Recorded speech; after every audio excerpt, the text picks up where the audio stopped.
Okay, well, good evening and welcome everyone to the American Cetacean Society San Francisco Bay Chapter's August 2025 speaker event. And I'm Susan Hopp, board member responsible for our speaker program. And with me is fellow board member Firuze Gocha. Now, for anyone new to the American Cetacean Society, we are a chapter within a national organization that is the oldest nonprofit dedicated to the protection of whales, dolphins, porpoises, and their habitat. And we do this through education, community engagement, and awarding grants towards cetacean research. So we appreciate your donations in support of our mission. Donations fund our research grants and expenses for these talks. And it's easy to donate on our website if you haven't at time of registration. And very soon we will be announcing our 2026 grant award applications and supporting cetacean research is so integral to our mission, and we believe it is even more important now given our national politics and policy shifts. And another announcement related to our mission of education is we will very soon be announcing our upcoming class, Marine Wildlife of the Gulf of the Farallones. The schedule will be coming out for this fall, and we'll put the link in the chat for information and where to direct any questions.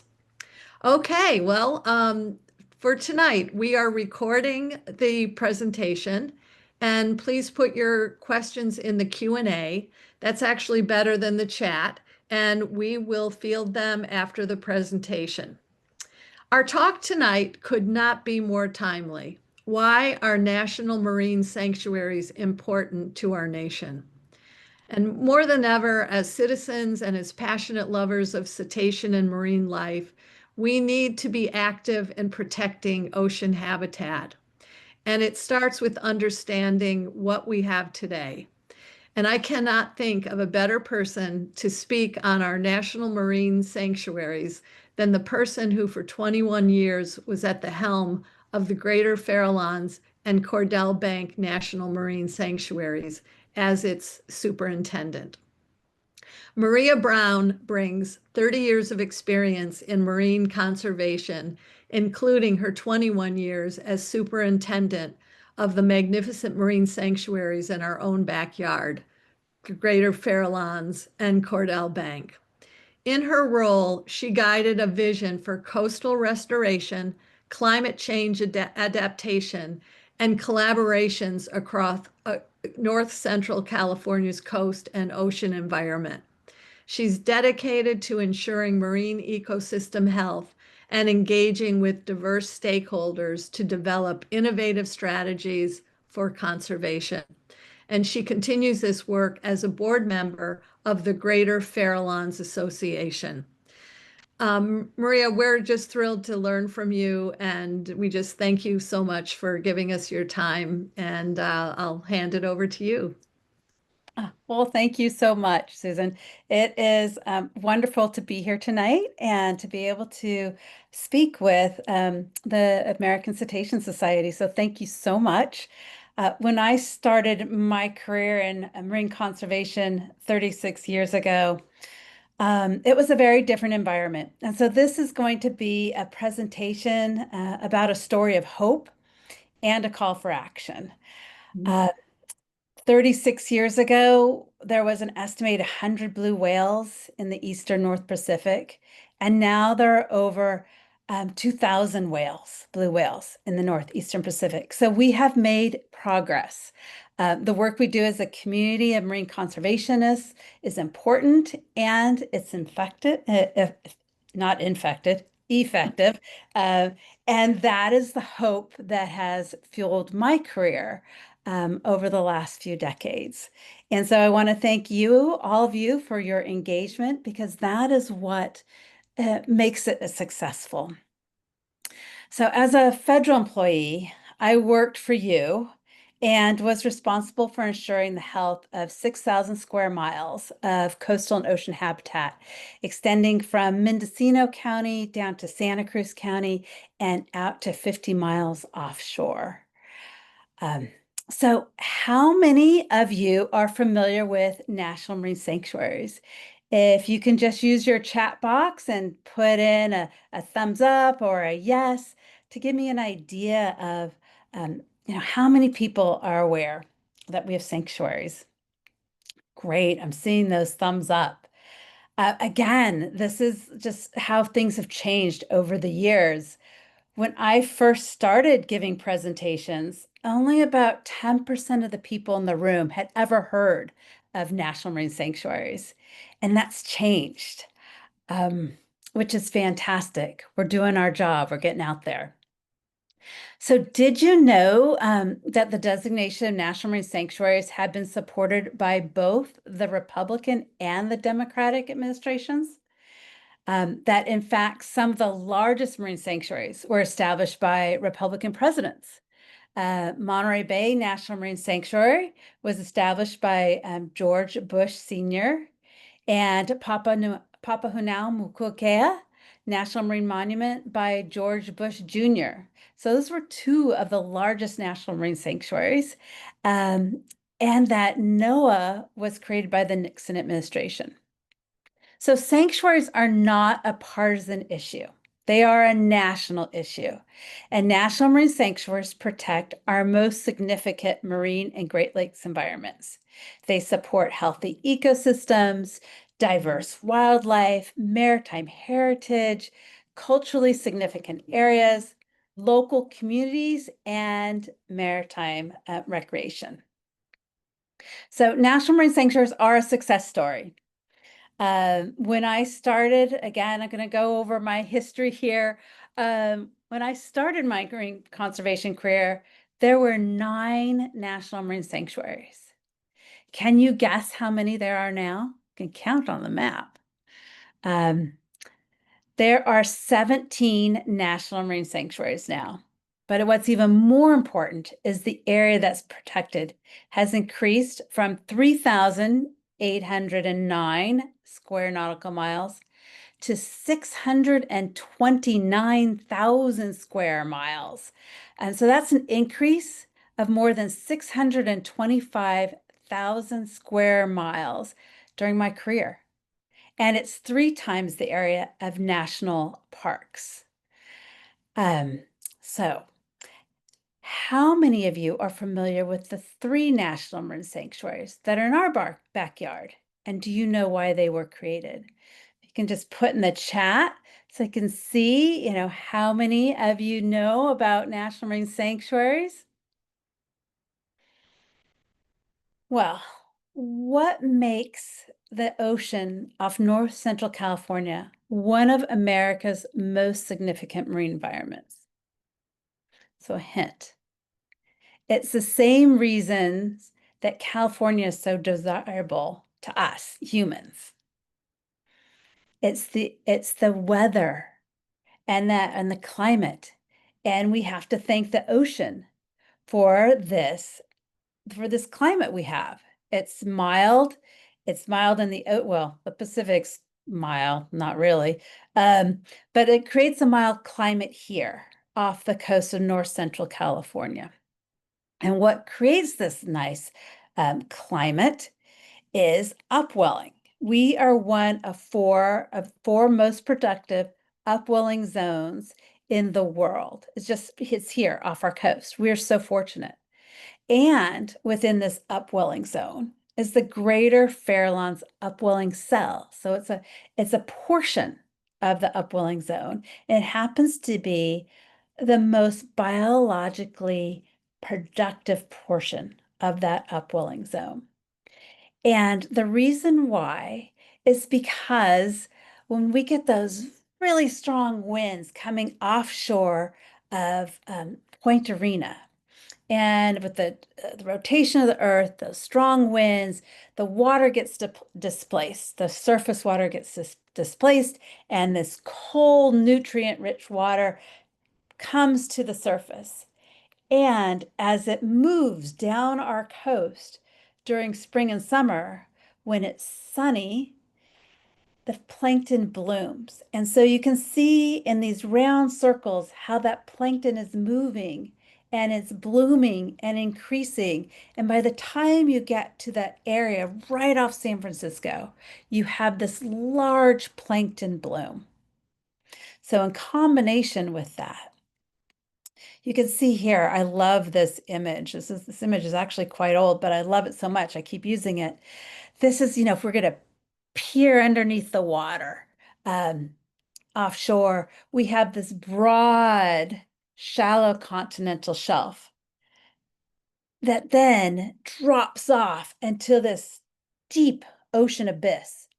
So all that cold water that's coming up from the ocean abyss is being pushed onto that shallow shelf, and all those nutrients are being condensed into this fairly shallow area.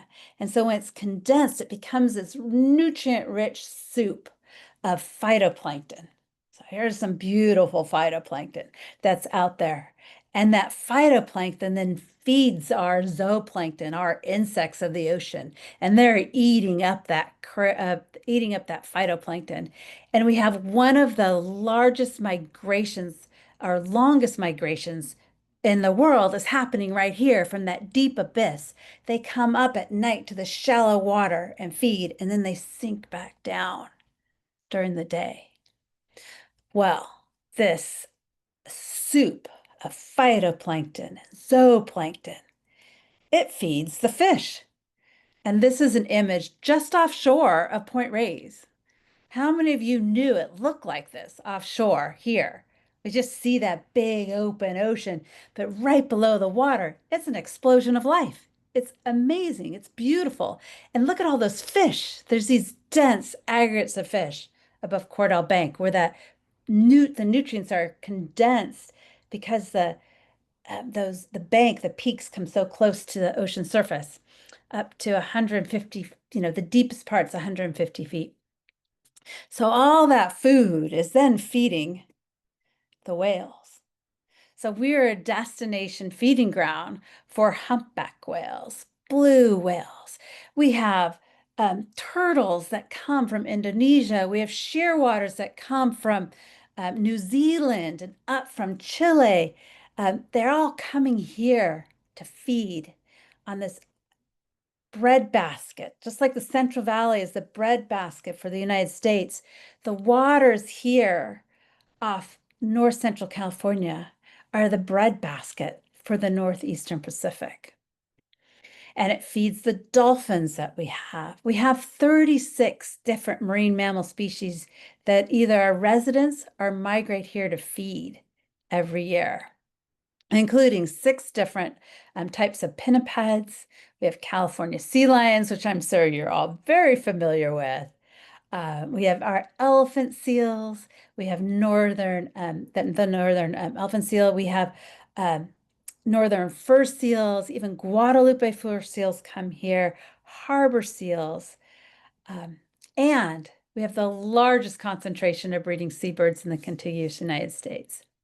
So all these animals are coming here to feed. And with that come the apex predators. And so we also have one of the highest concentrations of white sharks in the world. And they're coming to feed on the pinnipeds, in particular the elephant seals, because they have that nice thick blubber. And then dead whales.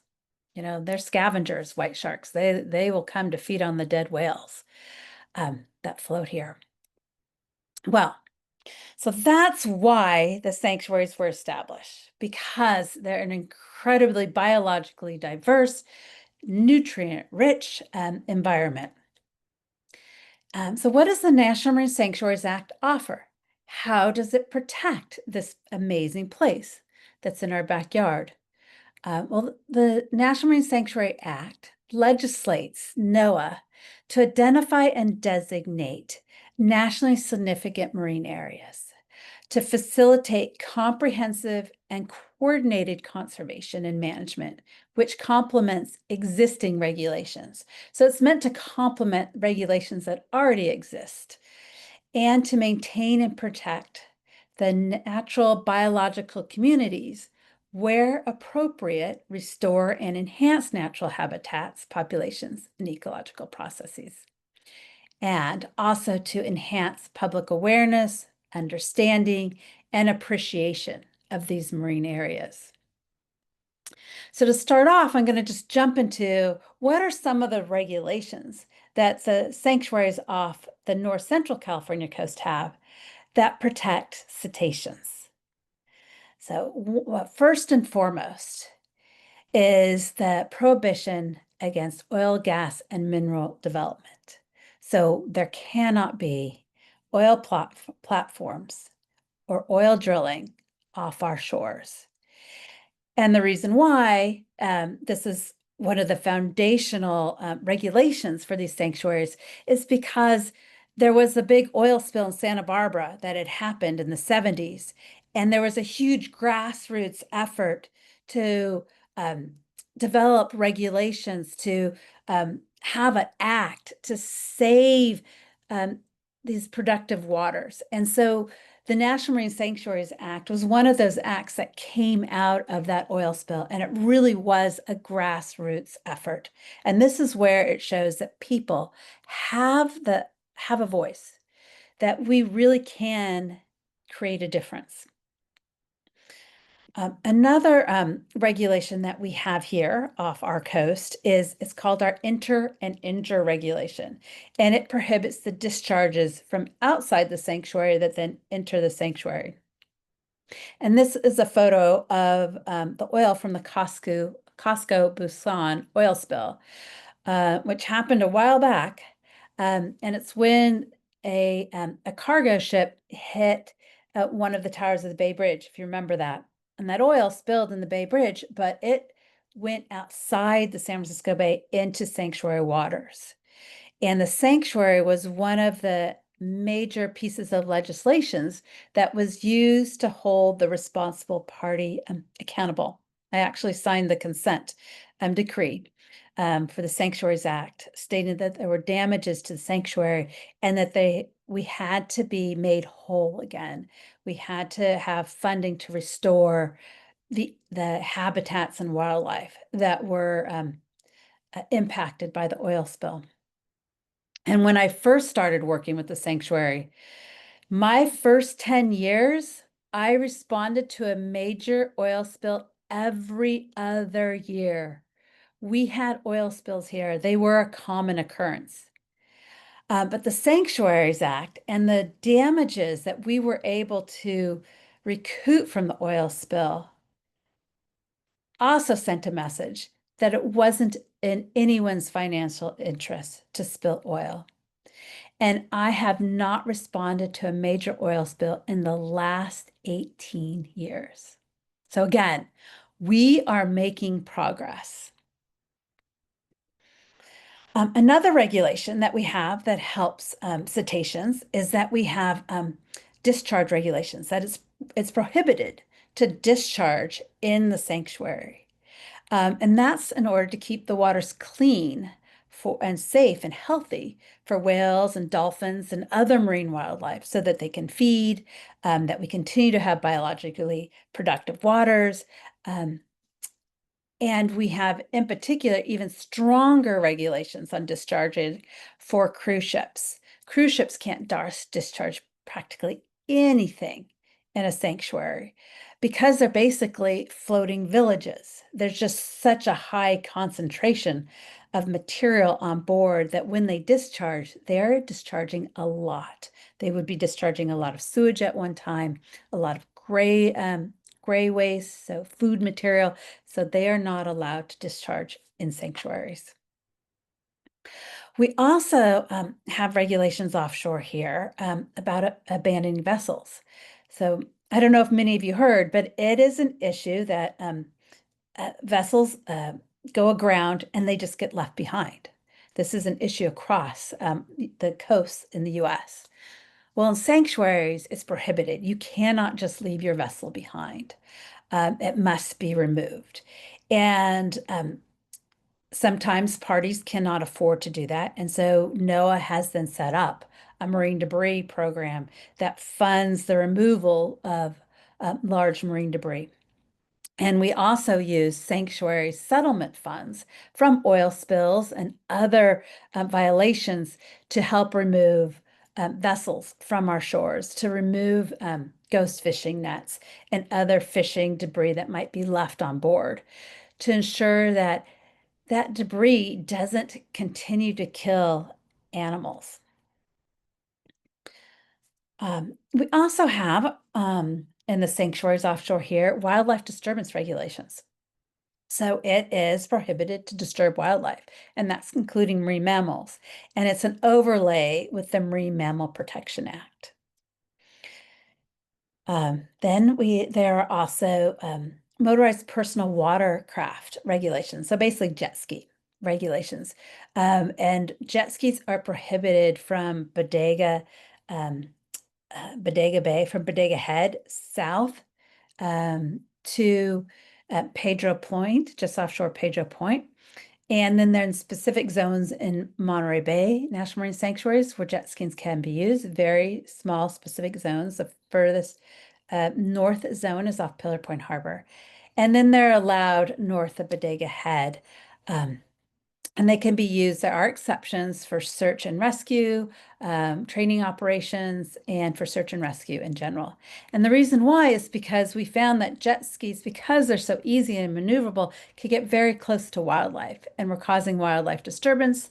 And in some cases, we're even running over marine mammals. So those are the regulations. That's just a sampling of them, the ones that are most pertinent to cetaceans. But what I think is most important are the programs that National Marine Sanctuaries offer. And many of these programs are in partnership with other agencies or nonprofits. Uh, One of the flagship programs at the Greater Farallones National Marine Sanctuaries is Beach Watch. Beach Watch is a public-private partnership between the sanctuary and the nonprofit Greater Farallones National Marine Sanctuary that trains volunteers to monitor the shoreline for both dead and live wildlife so that the sanctuary can track the status and trends to understand if there's an unusual mortality event, and then can work with our partners to address that unusual mortality event. Beach Watch volunteers also photo document changes to the beaches and collect pollution samples for investigations so that sanctuaries can address potential sources of pollution. So the data collected by volunteers has been used in multiple pollution violation cases to rectify and to receive damages to repair harm done to the sanctuary. It's been used to notify the stranding network of dead marine mammals so the stranding network can go out and determine the cause of death, and to inform coastal resilience projects. How can we help make our coast more resilient to changing ocean conditions? So can do it without the amazing volunteers in the Beach Watch program. So that was our shoreline monitoring program, and looking for recording cetaceans, whales, dolphins from shore, and then dead whales and dolphins that come ashore. Offshore, we're looking and recording the live congregations of cetaceans. Where are they feeding? Where are the hot spots? So the sanctuary, in partnership with the Greater Farallon Association, again, and in addition, Point Blue Conservation Science, conducts what we call access offshore cruises to monitor the status and trends of offshore wildlife and their prey, identify those feeding hotspots to inform management actions, and to report potential violations in order to enforce sanctuary regulations.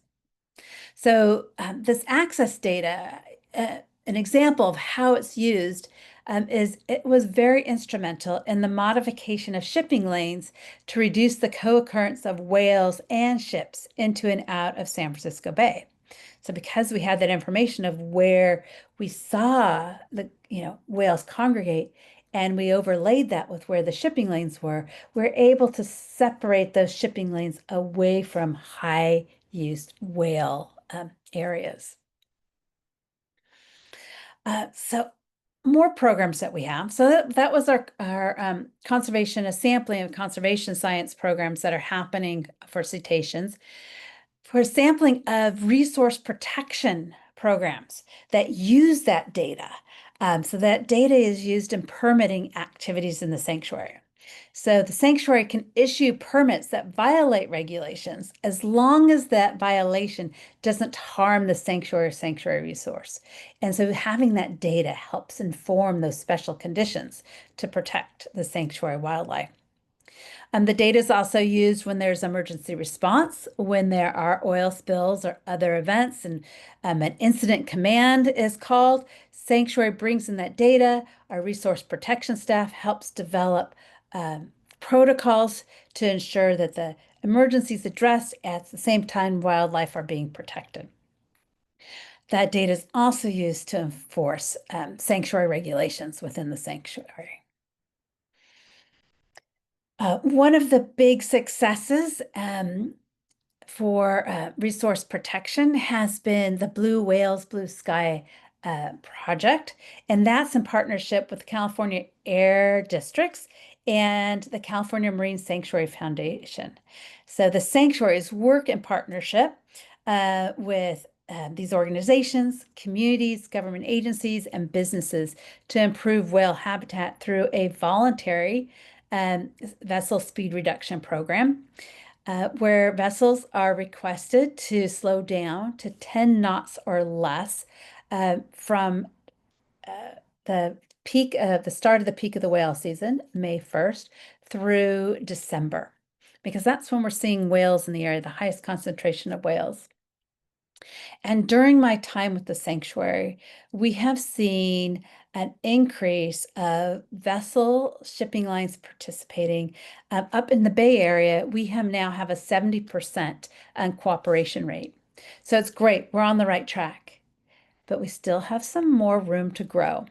The goal is that 90%, ideally it's 100%, but we know there'll probably be outliers here and there, but 90% of ships are slowing 10 knots or less when they enter enter the sanctuaries. And so this map here, the gray area, those are the vessel speed reduction areas. The blue are the vessel lanes coming in to the ports, coming in and going out of the ports. Something that has also come up recently, you've probably seen in the news, that gray whales are getting hit by ships. And gray whales happen to be here, their highest concentration near shore, happen to be during the time when there isn't the seasonal vessel speed reduction. It's the winter time. It's the January, February, March, April. And that's when we're seeing gray whales being struck by ships in particular. So that's something that the community, us as members now of the Bay Area community, can go to the sanctuary and request that the vessel speed reduction season be increased to cover gray whales. So gray whales can be protected from speeding ships. And you can do that through the sanctuary advisory councils, which I'll speak more about later. Other resource protection programs. So this has been a flagship program of the Greater Farallones National Marine Sanctuary, which has been leading the efforts for the national program is on climate change. So this Greater Farallones and Cordell Bank National Marine Sanctuary produced a climate impacts report. Now all of the sanctuaries have this, which looked at what are the impacts of climate change, of a changing ocean to our resources. What are we observing right now today? And what do we think, what do we predict is going to happen in the next 10 years? So we did the impact report. That was, it came out in 2010. Then 2020, we take a look at it. Were we right? Did we get things right, our predictions? Well, we did. Our predictions were right, but unfortunately, it's been worse than what we predicted. It's been more extreme. So we've done an update, an addendum to the climate impacts report with the information that the ocean's getting, ocean temperature is changing faster than we thought. Migrations are changing. Wildlife migrations are changing faster than we thought. The whales are coming earlier, they're staying later. The humpback whales are coming in closer to shore to feed because of the temperature of the water's changing. So where their prey is changing. So everything is happening much faster than we predicted.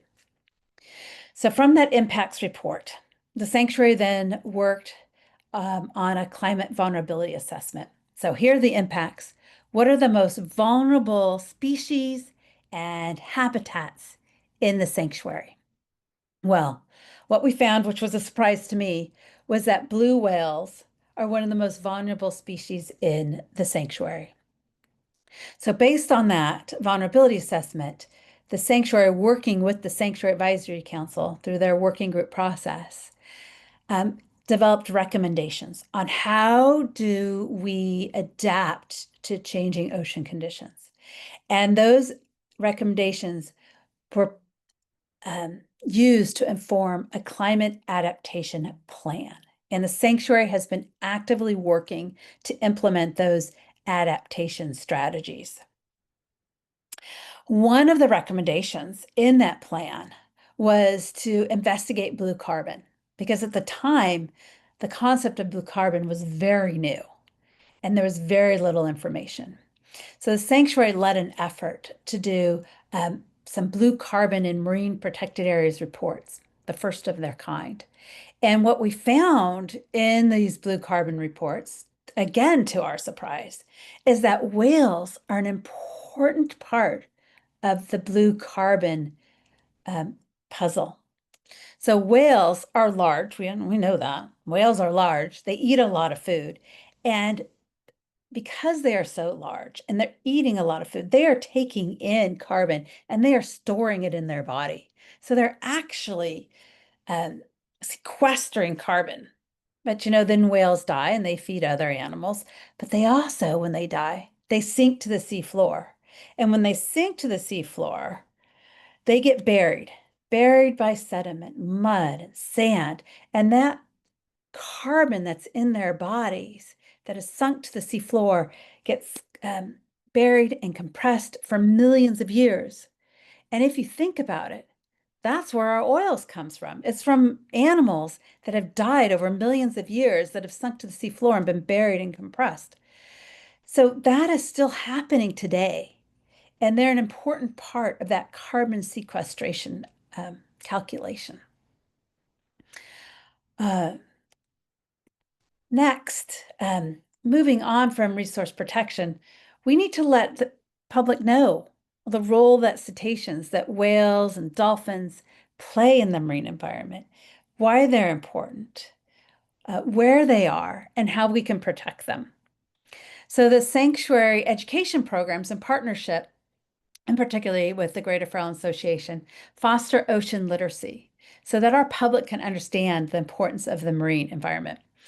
And so they're leading to, the goal is to lead to a better understanding of the vital role of whales in the planet's health, in climate regulation, and in overwhelming human well-being. And so one of those, what you saw was a whale trail, and it actually extends. So I'll just go back for a second. A whale trail extends from Washington State all the way down to the California sanctuaries, where you can follow the migration of whales. We also have programs for youth. There is a kindergarten through third grade program called Soundscapes of Wonderful Whales, which it teaches students about whales and dolphins and their communications and how they communicate, just like we communicate on land, whales communicate in the ocean. And it's an important foundation so that they can understand how the sounds we have effect, the sounds we have in the ocean affect the ability of whales and dolphins to communicate in the ocean. We also look at doing programs. The sanctuary looks at doing programs for the general public as well, for the public at large. And they range from whale watching cruises, helping to get people out into the sanctuary to see whales. But not everyone can go on a boat. Not everyone wants to go on a boat. So we also have virtual cruises to the Farallon Islands, and people can take virtual cruises through the Greater Farallones National Marine Sanctuary website. And then the sanctuary, in partnership with the association, does land-based whale watching excursions as as well, so that people can enjoy, learn how to see whales, and learn more about whales from shore. Uh, in addition, the sanctuary works with partners to have exhibits about the sanctuary in general, about whales and dolphins, and the important role they play in our marine ecosystem. You can learn about the sanctuary at the California Academy of Sciences, the Oakland Museum, at visitor centers in Point Reyes National Seashore, Pigeon Point Lighthouse, and also there is a visitor center on Crissy Field that the sanctuary runs that is open 5 days a week, where you can go in, learn about the sanctuary, and also participate in sanctuary and association-led educational programs for all ages. There's families, there's kids, and there's even all adult programs. So in talking about adult programs, what I feel has been uh, a unique and vital part of the National Marine Sanctuary program are sanctuary advisory councils. And sanctuary advisory councils, the sanctuaries have been given the authority to have sanctuary advisory councils, which is a public process for individuals, stakeholders, community groups, interest groups to help to participate in advising the sanctuary superintendent on how to manage the sanctuary. So it's really an opportunity for communities to be part of the management of our local marine environment. And sanctuary advisory councils will have working group on certain issues. And for example, for whales and whale ship strikes, the advisory council had a working group to come up with recommendations on how to reduce whale ship strikes, how to reduce co-occurrence of whales and ships in the same area, and have informed the sanctuary on how to educate, how to partner with the shipping industry. So the advisory council plays a very important role. So if you are interested in in, in having a role in influencing how sanctuaries are managed, please go check out the sanctuary websites.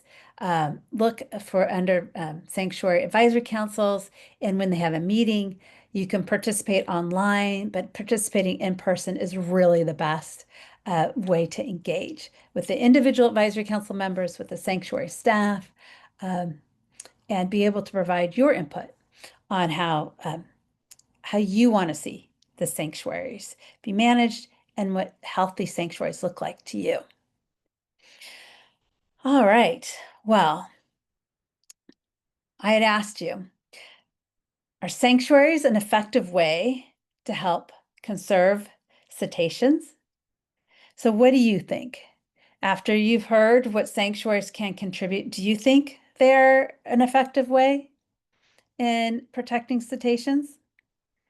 I'm seeing a couple hand claps and thumbs up and hearts. Well, I agree with you. Yes, I think they are. And it's a combination, as it says in the enabling legislation, it's a combination of laws. It's the National Marine Sanctuaries Act, working with other laws, such as the Marine Mammal Protection Act, which established a national policy to prevent marine mammal species from declining beyond sustainable population levels. Um, it's combining these laws that have really have led us to having an effect, being effective at conserving bringing back those blue whales here in the United States. And I'm also happy to report that recent condition reports have indicated that the status and trends of marine biodiversity in the sanctuaries is healthy. It's looking good. But those condition reports have also said that there's still issues to deal with. We're not done. And whales are still, their populations are recovering. They're recovering slowly. And if we want them to be recovering faster, and we want sanctuaries to be safer havens for whales and dolphins, that there are issues we need to deal with. And the sanctuary, in partnership with the Greater Farallones Association, hosted an international whale symposium 2 years ago. And from that symposium, there are a few very important things that came out. One was that what is the greatest threat to whales right now? And it's changing ocean conditions. And that is because their prey is being affected and their ability to feed is being affected. We are seeing skinnier whales. We are seeing whales that are staying in their feeding grounds longer. One thing related to that came out of the symposium was that the Greater Farallones National Marine Sanctuaries is now becoming one of the most important and is predicted to be the most important feeding grounds in the Northeastern Pacific, because that is where the waters are staying cooler, relatively cooler. The food is concentrating. But what's happening when that food is concentrating because of the ocean temperature is changing, the thermal lines are changing, the food's being compressed near shore, it's actually deeper near shore. It's bringing whales into contact with human activities. And so it's getting closer to ships where there's busy shipping lanes. So what came out and where there's fishing, what came out of that symposium, and this is worldwide, the two biggest human impacts to whales is ship strikes is number one, entanglement and fishing gear is number two. So we still have work to do on both of those issues. Well, why are whales important? Why should we concentrate on these issues? Why should we conserve them? Why should we restore them? Well, I think I'm talking to a very informed and educated audience. But just to wrap it up in a nice diagram, I love this diagram done by World Wildlife Federation, World Wildlife Fund, sorry, is why are they vital for the health of the planet? They are not only vital because they help the marine environment, they are also vital to human beings. They help support us as well. Whales act as fertilizers. They poop in the ocean and they poop a lot, and that poop fertilizes the plankton, and that plankton, which feeds the zooplankton, feeds everything else. We need it to have a healthy ecosystem. The whales also travel. They have great migration routes, so they're taking that fertilizer all throughout the ocean. And that plankton is absorbing carbon.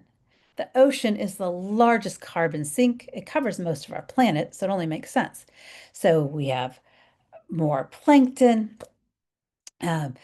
Plankton creates the oxygen. Majority of the oxygen we breathe, it's believed between 50 and 80% of the oxygen we breathe comes from the ocean. It circulates, as I mentioned, it's circulating those nutrients. And then that carbon is also, that's stored in the whale body, is also going down and getting stored in the ocean floor.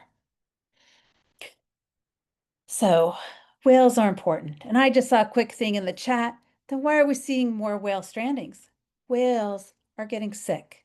Whales are starving. Whales are stranding. Whales are closer to shore interacting with humans, so they're getting impacted by human activities. That is why I think we're seeing more whale stranding along our shores. Okay, now we're going to get into the politics of it. Where are we now? We're in a new administration. As I mentioned, it's not a partisan issue, but what's happening now with NOAA. So how have the executive orders and federal budget process impacted sanctuaries in particular? Sanctuaries, and I'm going to add in there the Marine Mammal Commission. Well, you're getting news hot off the press. So if you haven't been following this as closely as I have in the news, I'm going to give you just a little update. As of August 23rd, so just right around the corner, NOAA has a final appropriations. So our fiscal year, the federal fiscal year, starts October 1st. It is now August 23rd. They finally have an appropriation amount for 2025. So it's been 11 months, no budget. But the details of its final spending plan are currently uncertain. So the initial plan submitted by the Trump administration in May of this year was $239 million less than what Congress had authorized and included significant cuts to climate and ocean science programs. But this is now being revised because there have been legal challenges to the executive order. Congress controls the budget, controls the appropriations. And so the administration has been asked to resubmit a spend plan based on what Congress has appropriated. In addition, through administration initiatives, federal staffing reductions have occurred. And NOAA has lost approximately 1,880 employees in 2025. Some of that is through probationary fires. Some of that is through voluntary retirements, and some have been done from retirements in general. So there's multiple causes, but it's been a significant reduction in staffing at NOAA. So what does this mean? This means that there is currently a shortage of staff to carry out some of NOAA programs and to coordinate with state agencies, and that less coordination can lead to less efficiency and reduced effectiveness. But what I want to say here is I'm going to give you some hope. So, well, first, actually, before I give you hope, there's hope there. Fiscal year 26 starts October 1st, right around the corner. The president has proposed severe budget cuts. They've proposed eliminating NOAA's climate research laboratories and grants, drastically cutting the Office of Oceanic and Atmospheric Research. Those are the climatologists. Cutting the National Ocean Service in half. That's where the Office of National Marine Sanctuaries is within the National Ocean Service, and shuttering the National Centers for Coastal Ocean Science, as well as eliminating the Marine Mammal Commission and defunding the Marine Mammal Commission. So these programs forecast climate change, which provides essential planning information, science activities that monitor the health and detect impacts to our coast, ocean, and marine wildlife. These programs also protect humans and human communities. So that's what's being proposed right now. Now I'm going to go into my hope. Our hope comes from Congress. Lawmakers from both parties so far have rejected steep cuts to NOAA during committee meetings and key appropriation markup sessions. Why? Because their constituents have spoken up.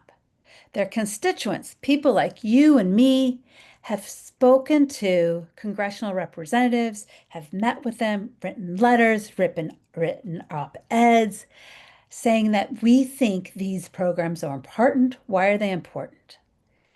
And our Congress people to date have listened in the Senate.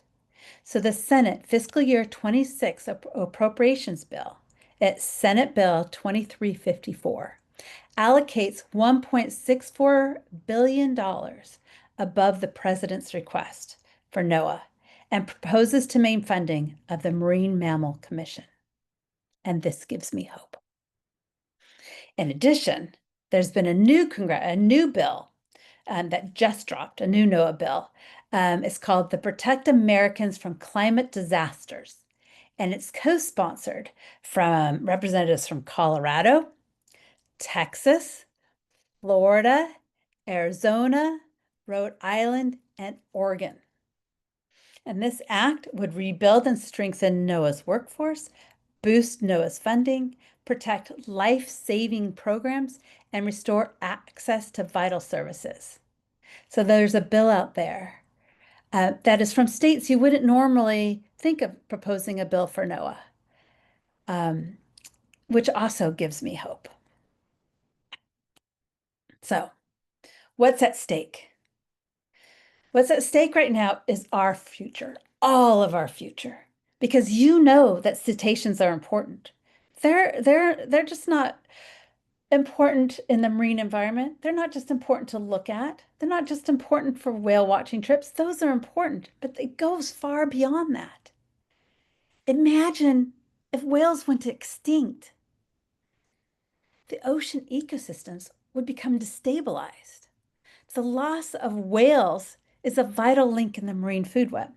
It would trigger cascading negative effects throughout the whole ocean's complex food web, disrupting nutrient cycles, threatening the health of marine ecosystems, and potentially impacting coastal economies and human resources. So we have to care about cetaceans. We have to care about whales and dolphins because our future actually depends on having them on the planet. And I have hope. I have hope that we can continue on that upward trajectory of bringing whales back from the 100 blue whales that we had to the 2,000 blue whales that we have now to a recovered blue whale population in the future. I have hope because I believe in us. I believe in people. I believe that we can help fill the gaps of funding needed, of staffing needed, whether it's coming from funding the government, funding nonprofits, either staffing is by hiring more employees, or there's volunteer groups, that we can fill this gap. And I have a strategy to fill that gap. One is let's start for the call for action. Let people know. And we can do this. We can do this through media. All of us can do this. Every single person can do this using the media that most relates to us personally, whether if it's a TikTok, someone's a TikTok user, posting on TikTok, um, getting things out on YouTube, Instagram, Facebook, and LinkedIn,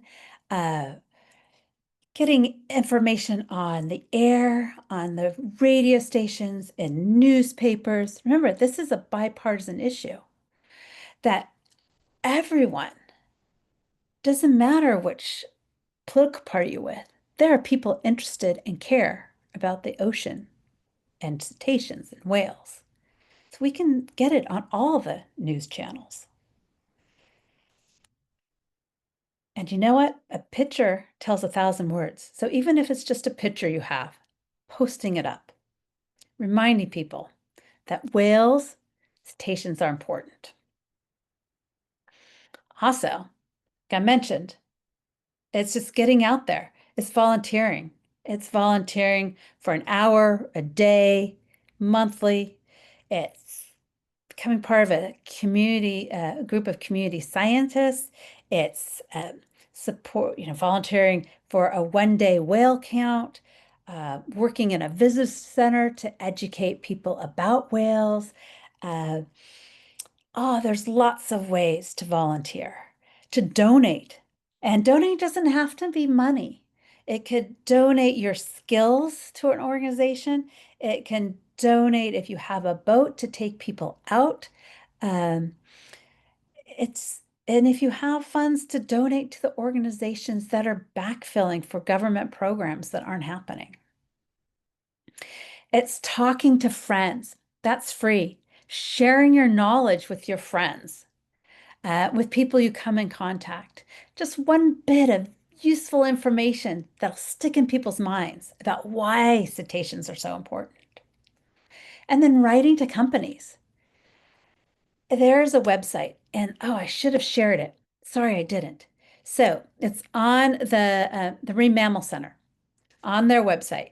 They have a link. The Benioff Ocean Foundation is supporting these offshore buoys in right outside the Golden Gate Bridge that is tracking ships that are slowing down. And you can see if a ship is slowing down and if they're not. And you can contact the shipping companies that aren't slowing down and let them know you are watching because I've spoken to the shipping industry, and what they're most concerned about is their image. And they have said if the community, if the public image is not positive, their shareholders care. So they'll listen to you. You write a letter and say, you didn't slow down, you need to, it'll have an impact. Also, if you write a letter that says, thank you for slowing down, that has an impact as well. One class, all the kids wrote thank you letters to the largest shipping company in the world. And that shipping company responded saying, we are 100% going to be behind slowing down for whales wherever there's a request. We are on board. So we do have an impact. People have an impact. And it can be just a little thing like that. You can have an impact. Another thing on my list, my plan is that we mobilize at the grassroots level, that we have a steady presence, that we let elected officials know that cetaceans are important. Meet with elected officials. It's so important. If you can meet with them in person, it's even better because it's really hard to say no to someone in person because you actually have more of a relationship. But if you can't meet in person, then send a letter, have a phone call, go to a public meeting, go to the town halls, let them know that you think cetaceans are important and why. Give them and ask them something. Ask them to support bills that support the marine environment, that support cetaceans. Um, and if you can, if you do get to meet in person, bring them a poster, a photo, painting, something to hang in their office to remind them about those cetaceans, remind them about that bill that you asked them to support. And it doesn't have to just be federal elected officials. It can also be state. The state's a great ally. Go to your state representative, ask them to help support, to advocate for our marine environment, to advocate for marine protections in state waters, to advocate that the federal government help protect the federal waters. So we can do both, go to state and federal representatives. Okay, well, it's been quite a night. I've gone through a lot, and I think together, if we can come together, be active, share what we know about cetaceans, how they're important, if we speak for whales and dolphins, I think, I have hope that we can continue to recover those populations and we can have a thriving whale population and dolphin population, not only off our coast, but in our global waters. So thank you so much for having me tonight. And I'm here to answer your questions, and I'd love to answer your questions.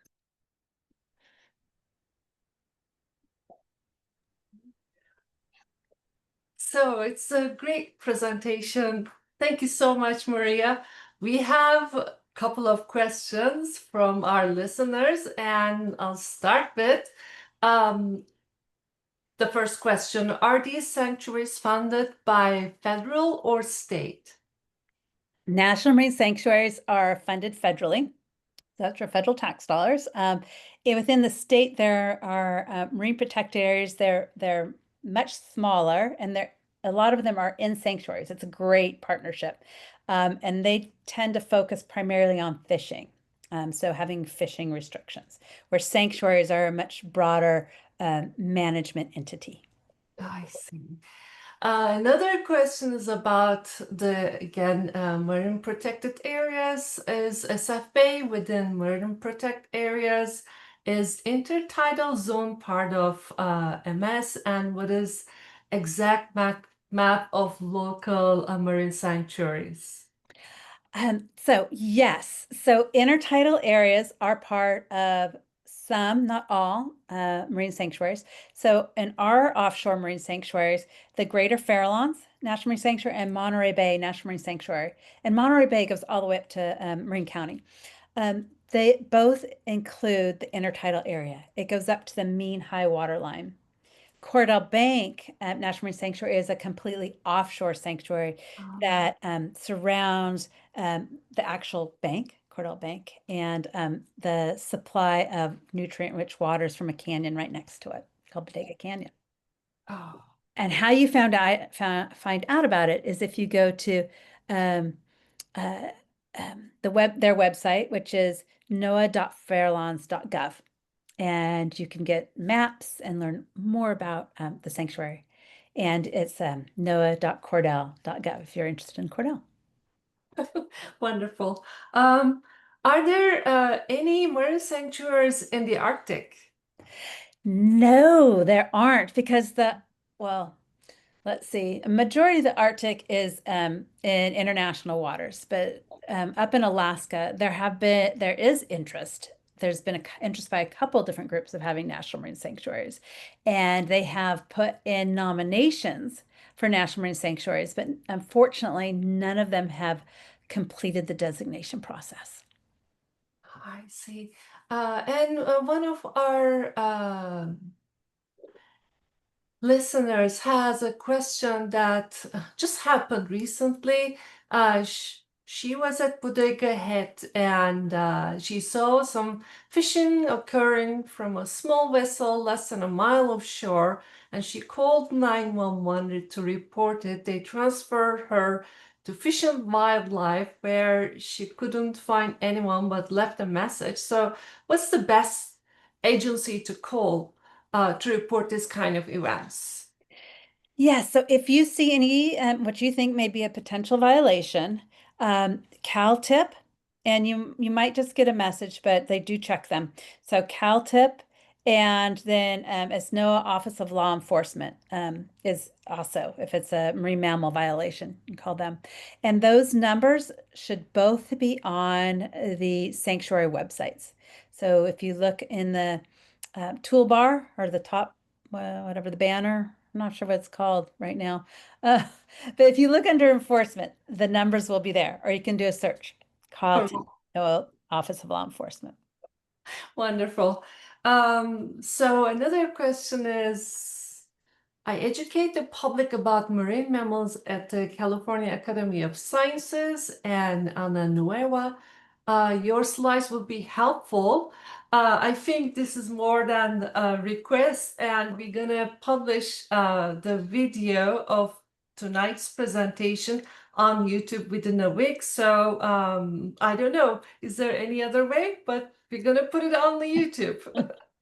Well, I'm happy to share my slideshow with the American Cetacean Society, so I can send a copy of it to Susan, and yeah, you can have a copy of it. And if people want to, and if that's okay with you, they can get a copy through you. Yeah, thank you. Thank you. So, Susan, I think it's time to hand the mic to you. Is there anything that you want to add? Yeah, I think it'd be great to share these slides. I think you did such an amazing job of explaining the reason we need these. And even with a lot of the bad news, it's great to come away with some really positive feelings. So you succeeded, I think, in providing hope, Maria. But one question I did have, it was really great news about this Protect Americans from Climate Disasters Act. Is that separate from SB 354 that you mentioned? Yes, this is a brand new bill. It just came out this week. Yeah, I didn't put the bill number in there, uh, but but that name is pretty, yeah, yeah, you you can remember search. that. Yeah, And you can request that your congressional members yeah. support, be a co-signer. Um, yeah, excited that we're seeing legislation being introduced. Exactly. And to put 1.64 billion over and above whatever they're looking at now for for NOAA. I mean, and I loved your idea about, meeting with our local representatives and leaving them with something. And if you really do look on any of our representatives' websites, I mean, they all are, give a call if you have anything that you want to talk about or meet. So they're, I think, a lot more accessible than what we might overlook that part, but I think at this point it truly is our voices. We have to make our voices heard. And they work for us. That's what we have to Yeah, remember. They work for us. yes, they work for us. Um, anyway, there were just there's so much good information in here. So, I think we'll figure out a way, everyone, to get these slides out. It might be really the link, right, to your, to these slides. That will probably be the best thing, and we'll get that in our next newsletter for sure. In fact, our newsletter person, board member, Anne Marie Rivers, said she will add that. So that I think is what would be great, is to get that link. But and Maria, maybe we save this for the next time, but you didn't really mention a lot about Greater Farallones Association. So maybe what we'll have to do is have you come back and speak about that. What do you think? I'm happy to come back anytime. I can also uh, come back with Monica Koch, who is the Okay. executive director there. Yeah, So yeah.